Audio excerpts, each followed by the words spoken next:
अरे सुनते हो, क्या तुम्हें कभी अक्ल आएगी या नहीं? अरे अब का हो गया भाई, काहे चिल्ला रही हो?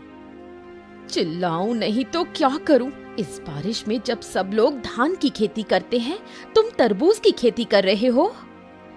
देखो, हमने सोच समझकर ही तरबूज बोया है। सोच समझकर बोया है? सुनो तो जरा, क्या सोचा था तुमने? हाँ, अब सुनो। बात ये है कि सब लोग जब धान की खेती कर रहे हैं तो ऐसे में तरबूज कम मिलेगा। तो हमने क्या सोचा कि अगर हम तरबूज लगाएंगे तो बढ़िया मुनाफा हो जाएगा। हाँ। तुम्हारा दिमाग खराब है क्या? बारिश में कभी तरबूज होता है? क्या बात कर रही हो? बारिश में तरबूज नहीं होता है क्या? अब मैं क्या कहूँ, तुम तो सब जानकर ही खेती करते हो ना। अरे ऐसे काहे कह रही हो? पहले बता दिया होता तो हम तरबूज लगाए नहीं करते। तुम्हें पहले मैं कैसे बताऊं? क्या तुम मुझसे सलाह लेते हो कभी? हाँ, अब रहने दो, ज्यादा डांटो नहीं। आगे से ऐसा हम नहीं करेंगे। जाओ यहाँ से, मेरी नजरों से दूर हो जाओ। जगदीश की एक बेटी थी, नाम था दिव्या। दिव्या बहुत ही समझदार लड़की थी। वो गांव भर में घूम घूम कर लोगों की मदद करती थी। सुबह जब वो बुढ़िया के घर के सामने से गुजर रही थी तो देखा कि वो बुढ़िया रो रही है। अरे बूढ़ी माँ, आप रो क्यों रही हैं? क्या हुआ? मत पूछ बेटी, मेरे रसोई घर की छत गिर गई है। अब मैं क्या करूंगी? छत गिर गई? किसी से मदद मांगिए ना। कई लोगों से मांगी, पर कोई मदद करने को तैयार नहीं। क्या मदद करने से कोई नुकसान हो जाता? रुको, मैं देखती हूँ क्या किया जा सकता है। बूढ़ी माँ, अब आप दूसरे सिरे को पकड़ो, मैं ऊपर उठाती हूँ। छत ऊपर चढ़ा देंगे। दोनों के प्रयास से छत वापस जगह पर लग जाती है। बुढ़िया बहुत खुश हो जाती है। वाह, तेरी अक्ल तो कमाल की है। तेरी वजह से मेरा रसोई घर ठीक हो गया। मैं हूँ ना माँ, जब भी जरूरत हो बस मुझे बुला लेना। खुश रहो बेटी, सदा सुखी रहो। हाँ माँ, आप लोगों की दुआओं की वजह से ही मैं अच्छी हूँ। अब चलती हूँ, माँ चिंता कर रही होगी। ठीक है बेटी, ध्यान से जाना। हर दिन ऐसे कामों के लिए दिव्या को माँ की डांट सुननी पड़ती है।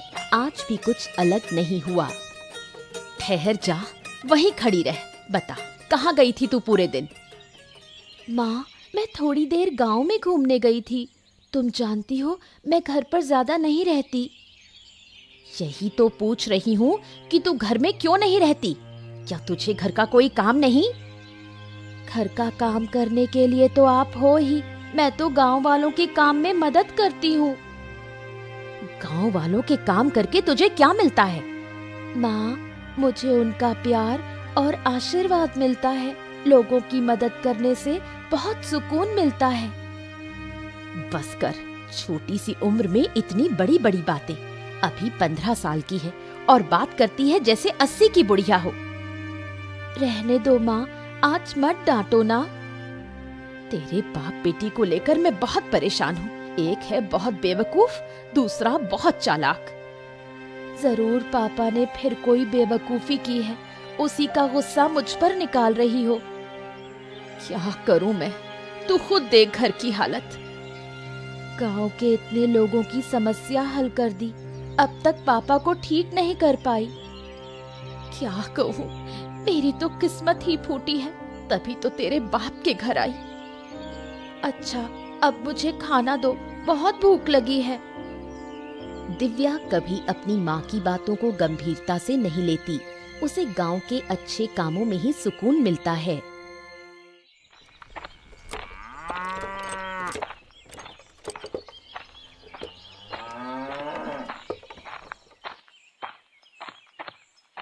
सुबह चंद्रकांत बाबू ने बुढ़िया को बुलाया, लेकिन वो नहीं आ पाई। इस बात को लेकर वो चिंतित थे। क्या हुआ बुढ़िया, मैंने तो तुझे सुबह बुलाया था ना, तू अब आ रही है? क्या मेरी बात की कोई कदर नहीं है क्या? ऐसी कोई बात नहीं बाबूजी। दरअसल मैं थोड़ी परेशानी में पड़ गई थी। परेशानी में? क्या हुआ था? मेरी रसोई की छत गिर गई थी, उसे ठीक करने में लगी रही। अच्छा, तो अब छत ठीक हो गई?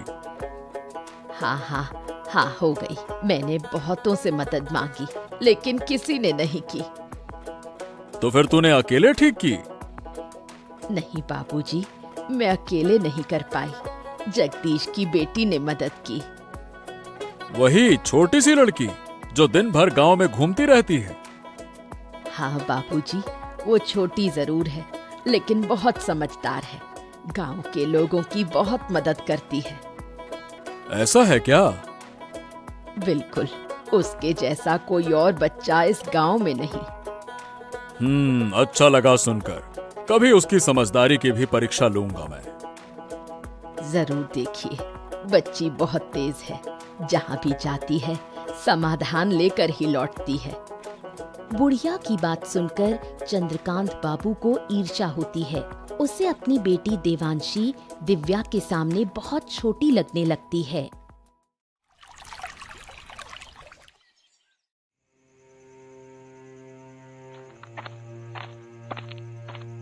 सुनो बेटी, तू जगदीश की उस छोटी लड़की को जानती है? किसकी बात कर रहे हो? उस दिव्या की? हाँ हाँ हाँ हाँ, उसी लड़की की बात कर रहा हूँ। जानती है ना तू? हाँ, नाम और चेहरे से जानती हूँ, लेकिन कभी आमने सामने बात नहीं हुई। अरे बेटा, लोग कह रहे हैं कि वो बहुत ही समझदार है। पूरे गांव की समस्या वही लड़की हल करती फिरती है। क्या कह रहे हो पिताजी? ये कैसे हो सकता है? उसकी उम्र ही कितनी है? ऐसा है क्या? अब मुझे भी तो बड़ा अजीब ही लग रहा है, लेकिन जो कुछ लोगों से सुना है, अब देखो वो झूठ नहीं लगता। लोग उस लड़की की तारीफ कर रहे हैं। तारीफ कर रहे हैं कि क्या बात कर रही हो? ऐसा लग रहा है जैसे उसके गुणों का बखान कर रहे हैं। मैं भी देखना चाहती हूँ कि वो कितनी होशियार है। अब गरीब घर में जन्मी है, उसमें भला इतनी अकल आ कहां से गई? अगर वो मुझसे ज्यादा समझदार निकली तो उसे इस गांव में नहीं रहने दूंगी। इस गांव की सबसे समझदार लड़की सिर्फ मैं ही रहूंगी। ठीक है बेटी, अब देखो तुम गुस्सा मत करो। मैं देखता हूँ क्या किया जा सकता है। चंद्रकांत बाबू सोच में पड़ जाते हैं, कैसे दिव्या को इस गांव से बाहर निकाला जाए।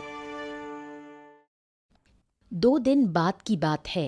देवांशी गांव में घूमते हुए तालाब के किनारे दिव्या को खड़ा देखती है। उसके मन में एक शैतानी योजना आती है। अरे, तुम दिव्या हो ना, जगदीश काका की बेटी? हाँ, मेरे पापा का नाम जगदीश है। तुम कौन हो? ओहो, तुम मुझे पहचानती नहीं? मैं चंद्रकांत बाबू की बेटी हूँ। ओह, तुम चंद्रकांत बाबू की बेटी हो। तुम्हारे बारे में बहुत सुना है, लेकिन कभी देखा नहीं। देखोगी कैसे? मैं तो ज्यादा बाहर निकलती ही नहीं। तुम्हारे बारे में भी बहुत सुना है। तुमसे मिलकर बहुत अच्छा लगा। सुना है तुम बहुत समझदार हो। चलो बैठकर थोड़ी बात करते हैं। देवांशी दिव्या को तालाब के किनारे बैठने के लिए कहती है, फिर उसे धक्का देकर पानी में गिरा देती है और खुद नकली कोशिश करती है उसे बचाने की। उसके चेहरे पर शैतानी मुस्कान होती है। कोई है? मुझे बचाओ, मैं डूब रही हूँ। अरे, तुम गिर गई? कैसे? मुझे तो तैरना नहीं आता। दिव्या हाथ पांव मारती है और एक पेड़ की डाली पकड़कर खुद को बाहर निकालती है। तुम ठीक तो हो ना? हाँ हाँ, मैं ठीक हूँ। अब मैं घर जा रही हूँ। इस घटना के कुछ दिन बाद जगदीश और चंद्रकांत बाबू के बीच विवाद हो जाता है।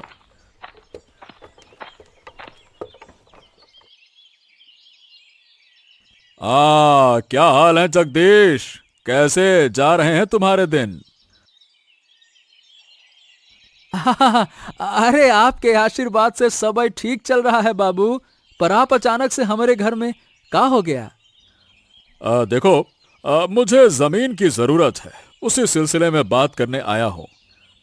जमीन के मामले में हम आपकी मदद भला कैसे कर सकते हैं? देखो, ऐसा है, जो जमीन मुझे चाहिए वो तुम्हारी है। तुम्हारी जमीन के बगल में मेरी जमीन है। लेकिन बाबू, मैं आपको अपनी जमीन क्यों दूं? अरे भाई, उसके बदले में पैसे दूंगा, इसलिए और काहे के लिए।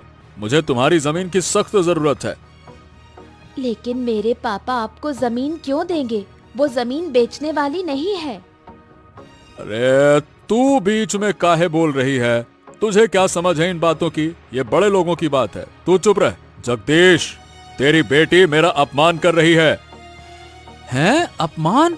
ना ना ना ना बाबू, वो तो बच्ची है, उसकी बातों का बुरा मत मानिए। मैं भले ही छोटी हूँ, लेकिन जो कह रही हूँ वही सही है। मेरे पापा आपको कोई जमीन नहीं देंगे। मैं तेरे घर खुद आया और तेरी बेटी ने मुझे अपमानित किया। इसका अंजाम तुझे भुगतना होगा। अरे बाबू, बाबू, जगदीश बाबू, आप नाराज मत होइए। देखिए देखिए देखिए, मेरी बात तो सुनिए, सुनिए तो। इतना अपमान सहकर मैं यहाँ खड़ा रहूं? तुम्हारी बात सुनो, मैं तुम लोगों को सबक सिखा कर रहूंगा। हाँ? चंद्रकांत बाबू के मन में दिव्या के खिलाफ बदला लेने की भावना जाग उठती है। तेरी वजह से चंद्रकांत बाबू को अपमान सहना पड़ा। मेरी बेटी ने ऐसा क्या गलत कहा? उसने तो सही बात ही कही। सही बात? अरे अकल के अंधों, अगर मैं जमीन दे देता तो कुछ पैसे मिल जाते, घर अच्छे से चलता। अब क्या जमीन का क्या करेंगे? चाटेंगे? माँ, पापा को जरा समझाओ ना। तुझे लगता है मैं समझा नहीं रही? उनकी समझ में कुछ आता है? चुप रहो तुम दोनों। तुम दोनों माँ बेटी मिलकर हमारा घर बर्बाद ही करके रहोगे लगता है। क्या कहा? मैं अपना घर खुद बर्बाद कर रही हूँ? और नहीं तो क्या, ऐसे अपशगुनी लड़की को घर में रखना चाहिए क्या? नहीं रखेंगे तो क्या करेंगे? घर से निकाल देंगे? अगर बेटी घर का भला नहीं चाहती है ना, तो उसे निकाल देना ही ठीक है।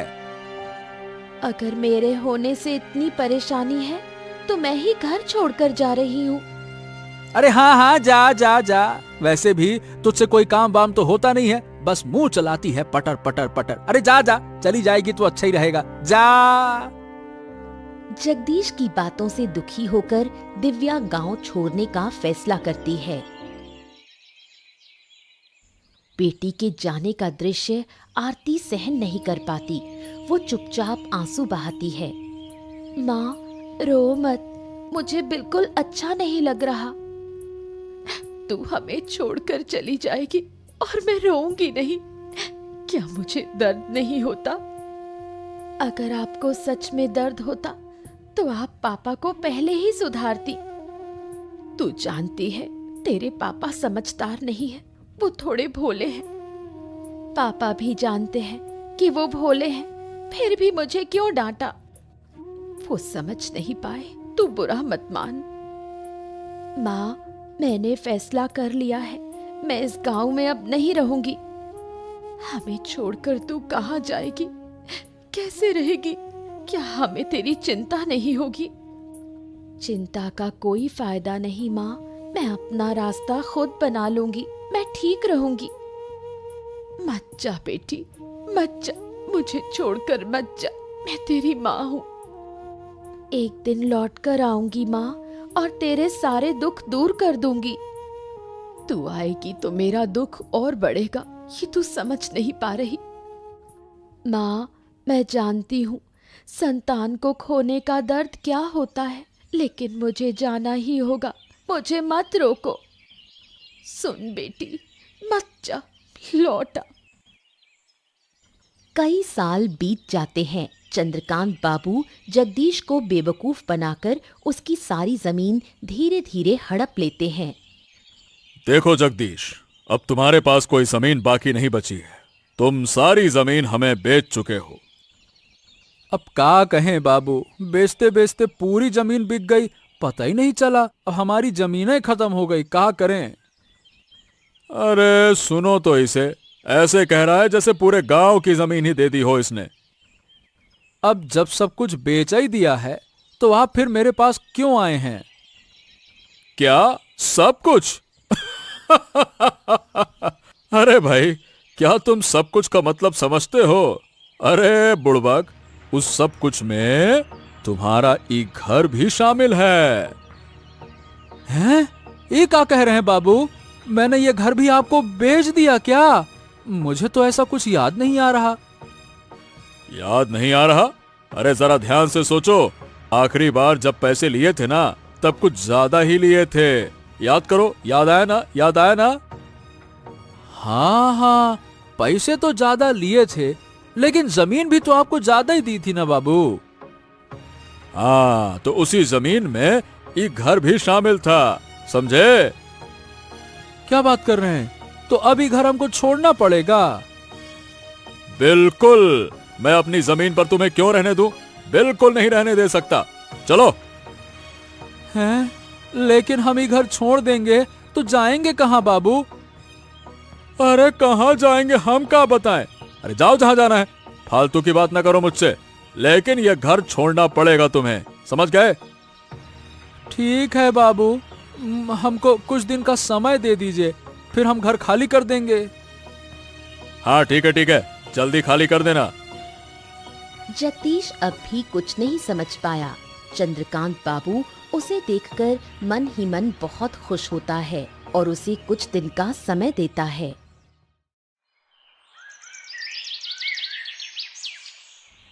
जगदीश गहरी सोच में पड़ जाता है। उनका अंतिम सहारा भी अब खत्म हो चुका है। मैंने तुम्हें बार बार कहा था उस चंद्रकांत बाबू के साथ मत घूमो, लेकिन तुमने मेरी एक भी बात नहीं मानी। अरे हमको क्या पता था? अरे गिन्नी, अगर पता होता तो मैं उसके साथ उठता बैठता क्या? तुमने नहीं समझा, ये ठीक है, लेकिन जब जब मैंने समझाने की कोशिश की, तुमने मुझे ही चुप करा दिया। अरे हमको कभी अंदाजा ही नहीं था कि हमारे साथ ऐसा हो जाएगा। तुम्हारी वजह से मैंने अपनी बेटी को खो दिया। वो तो शुरू से ही विरोध कर रही थी। हाँ, अब जाकर समझ में आ रहा है कि मेरी बिटिया सही कहती थी। मैंने नाहक उसे गलत समझा इतने साल। क्या करूं, मेरी अकल ही मारी गई थी। तुमने उसे घर से निकाल दिया, अब उसका पाप तुम्हें भुगतना पड़ रहा है। मैं और सजा भुगतने को तैयार हूँ। मेरी बेटी न जाने कहाँ होगी, किस हालत में होगी। मुझे माफ कर दो मेरी बेटी। अब रोकर क्या फायदा? सोचो अब आगे कहाँ जाएंगे? अरे अब तो कुछ सोचने की शक्ति ही नहीं रही। कहाँ जाएंगे, क्या करेंगे? तुम्हारे दिमाग में कभी कुछ चलता ही कब था? सारा झंझट मुझे ही सहना पड़ा है। अब मैं क्या करूं? चिंता मत करो गिन्नी, हम कुछ उपाय सोचते हैं। जगदीश और आरती का जीवन अब अनिश्चितता के अंधकार में डूब गया। दिव्या गांव लौटकर गांव के विकास के लिए प्रयास शुरू करती है। उसकी मुलाकात आनंद नाम के एक शिक्षित युवक से होती है। सुना है आप 2 दिन पहले गांव लौटी हैं और गांव के भले के लिए काम करना चाहती हैं। हाँ, आपने ठीक सुना। क्या आपको कोई आपत्ति है? अरे नहीं, कैसी बातें कर रही हैं। मैं तो खुद किसी ऐसे व्यक्ति की तलाश में था। फिर तो और भी अच्छा। दरअसल मैं भी काफी समय से गांव के विकास के लिए कुछ करना चाहता था। अब आपको पाकर अच्छा लग रहा है। अब मेरे पास एक साथी है। आपके साथ मिलकर मैं और भी अच्छा काम कर पाऊंगी। हाँ, जी हाँ, मैं भी तो यही कहना चाहता था। आप तो काफी समझदार हैं। तो आपने गांव के लिए क्या योजना बनाई है?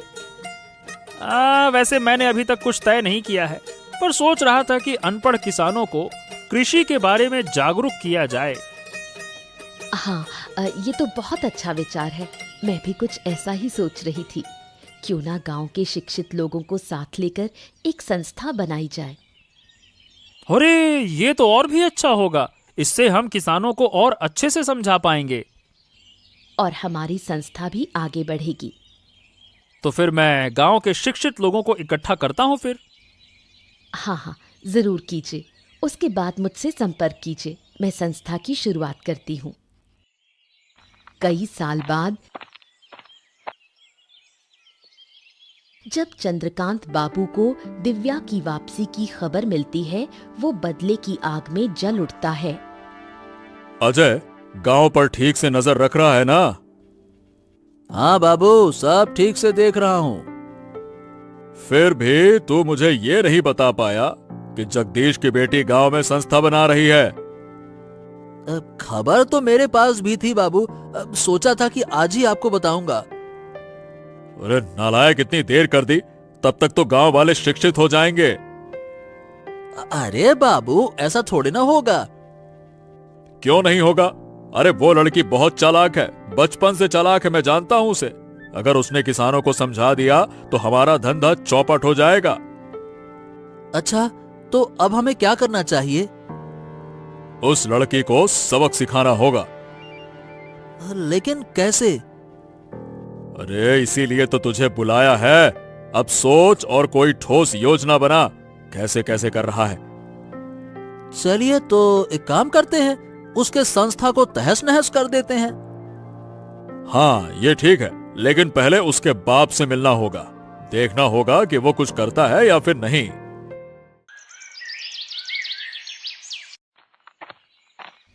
जब चंद्रकांत बाबू जगदीश के घर पहुंचे तो जगदीश थोड़ा डर गया। उसने सोचा चंद्रकांत बाबू शायद उसे घर से निकालने आए हैं। प्रणाम प्रणाम बाबू, आइए आइए आइए, अंदर आइए, बैठिए बैठिए बैठिए।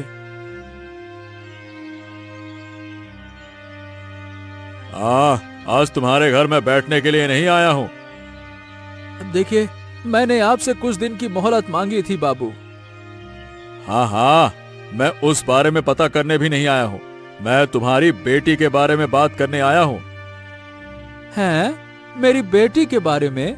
क्यों? मेरी बेटी ने फिर से क्या कर दिया? सुना है कि तुम्हारी बेटी गांव में वापस आ गई है।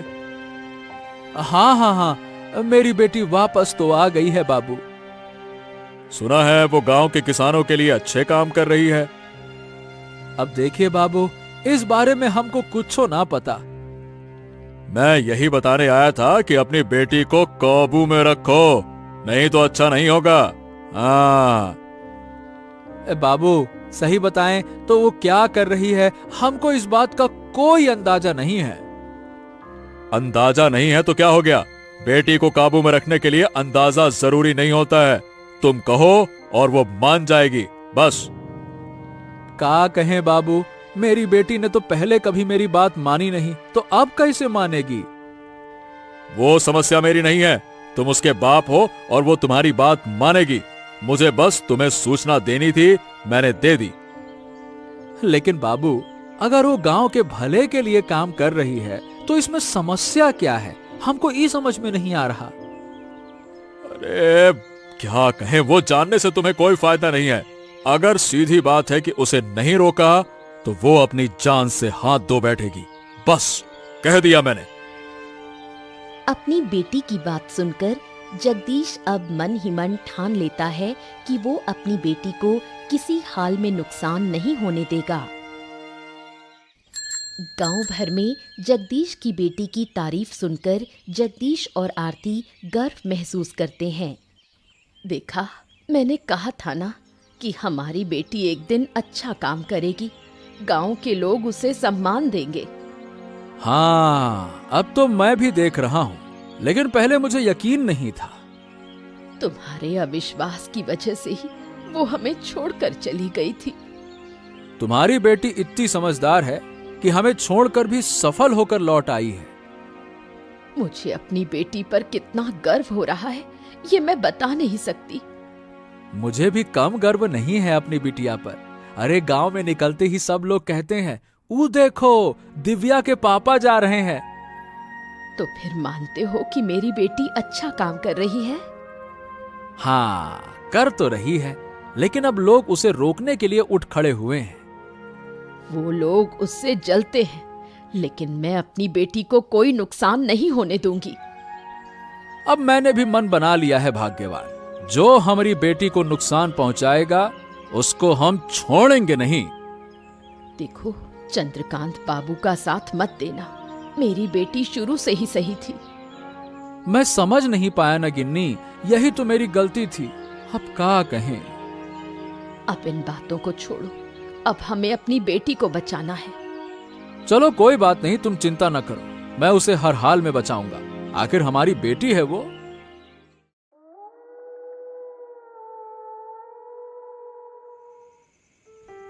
दूसरी ओर चंद्रकांत बाबू और अजय ने चालें चलनी शुरू की।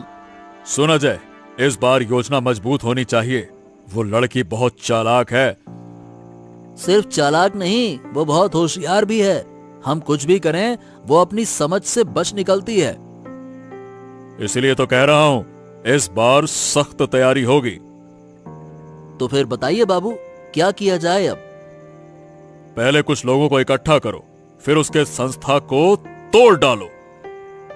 तो चलिए बाबू, कल ही हमला करते हैं। हाँ, कल ही करना होगा, अब और देर नहीं की जा सकती।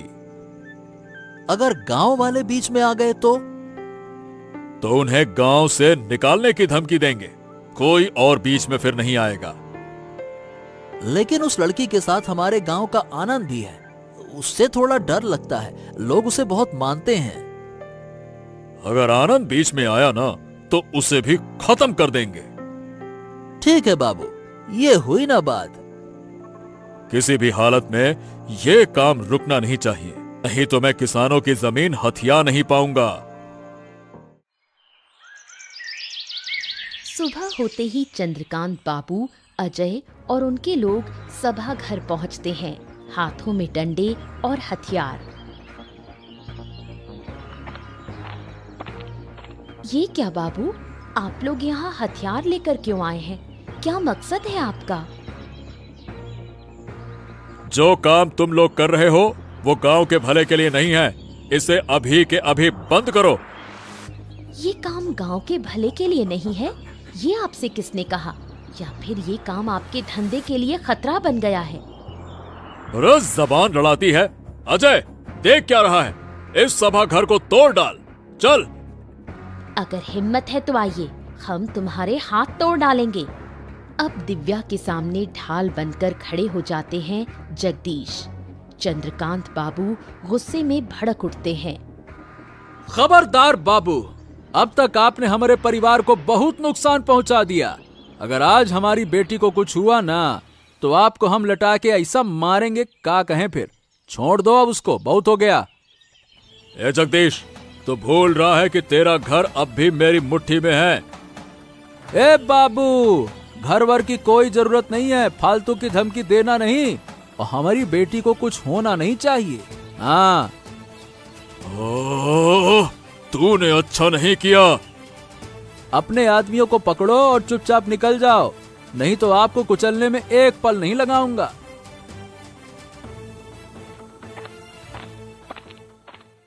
ए बेटा, हमका माफ कर दे, हमने तुम्हें अपनी बेटी नहीं समझा। अरे बाबा, आप ऐसा क्यों कह रहे हो? आप तो मेरे पिता हो। लेकिन फिर भी। आप कोई लेकिन नहीं, अब हम सब मिलकर गांव की भलाई के लिए काम करेंगे। इसके बाद दिव्या की अगुवाई में गांव का विकास शुरू होता है। गांव वाले उसकी बहुत तारीफ करते हैं। एक भोला किसान अपनी बुद्धिमान बेटी पर